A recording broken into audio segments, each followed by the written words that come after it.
আমার সবাই চায় বাড়িতে অর্থের আগমন হোক। কথায় আছে আমাদের সুখ, শান্তি, সমৃদ্ধি কিছুটা হলেও নির্ভর করে ঘরের বাস্তুর উপর।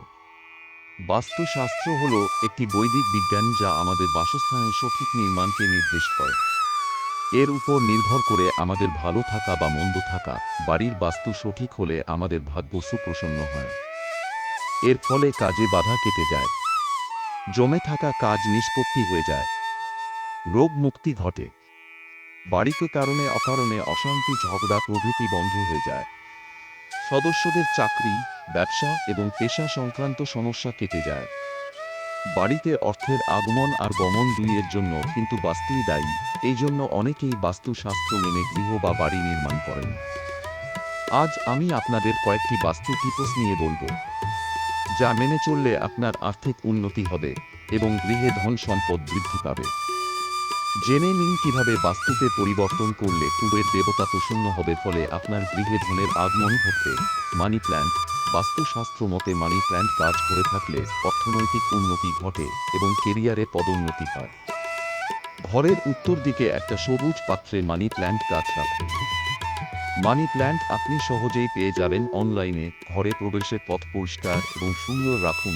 ঘরে প্রবেশের পথ সবসময় পরিষ্কার রাখুন এবং সেই পথকে সুন্দরভাবে সাজান।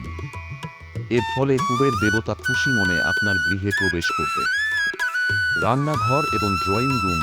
আপনার রান্নাঘর যেন বাড়ির পূর্ব দিকে অথবা দক্ষিণ পূর্ব দিকে হয় এবং রং গোলাপি, কমলা বা হালকা লাল হলে খুব ভালো। ড্রয়িং রুম বাড়ির উত্তর দিকে থাকলে অর্থ আগমনের জন্য উপযুক্ত। আলমারি রাখার উপযুক্ত স্থান। আপনার লকার বা আলমারি যেখানে আপনার টাকা থাকে সেই স্থান হওয়া উচিত ঘরের দক্ষিণ বা দক্ষিণ পশ্চিম দেয়াল ঘেঁষে, যাতে উত্তর দিকটা খোলা থাকে। উত্তর দিক যদি খোলা থাকে তাহলে অর্থ আগমনের জন্য খুব ভালো, কারণ উত্তর দিক ধন দেবতা কুবেরের আগমনের দিক। এই দিকে আলমারি রাখলে ধন বৃদ্ধির সম্ভাবনা থাকবে। আয়নার অবস্থান। ঘরের যেদিকে আলমারি বা লকার থাকবে তার ঠিক উল্টো দিকে আয়না বা ড্রেসিং টেবিল রাখতে হবে। এর ফলে ওই আয়নায় আলমারির ভেতর ছবি দেখা যাবে। বাস্তুশাস্ত্র অনুসারে এর ফলে আপনার সম্পত্তি দ্বিগুণ হবে। দরজা জানালা পরিষ্কার রাখুন। সব সময় চেষ্টা করতে হবে যেন বাড়ির দরজা এবং জানালা যেন খোলা থাকে এবং সব সময় পরিষ্কার পরিচ্ছন্ন থাকে। এছাড়া আপনি আপনার ঘর বাড়ি, বিশেষত বসার ঘর আর রান্নাঘর পরিষ্কার রাখুন। তা না হলে কিন্তু অর্থের আগমনে বাধা আসে। ছাদের ভালো বাস্তু। সব সময় চেষ্টা করুন যাতে আপনার বাড়ির দক্ষিণ পশ্চিম দিকের ছাদ যেন উত্তর পূর্ব দিকের ছাদ থেকে উঁচু হয়। অর্থাৎ বাড়ি এমনভাবে নির্মাণ করতে হবে যে বাড়ির ছাদ দক্ষিণ পশ্চিম দিক থেকে উত্তর পূর্ব দিকে ঢালু হয়।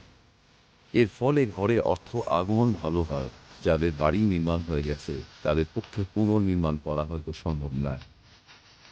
সেক্ষেত্রে বাস্তু দোষ কাটাতে হবে বা নিবারণ করে নিতে হবে। অর্থের আগমনের জন্য শুধু বাস্তু সংস্কার করে বসে থাকলে চলবে না, সাথে সৎ উপায়ে পরিশ্রম করতে হবে, তবেই অর্থ প্রাপ্তি ঘটবে। বাস্তু সংস্কার বা দোষ নিবারণ আপনার অর্থ আগমনের পথে প্রতিবন্ধকতা বা বাধা সৃষ্টি করবে না। যদি আপনার ভিডিওটা ভালো লেগে থাকে, ইউটিউব থেকে দেখলে সাবস্ক্রাইব করবেন আর ফেসবুক থেকে দেখলে অবশ্যই ফলো করবেন আরও এই ধরনের ভিডিও পেতে।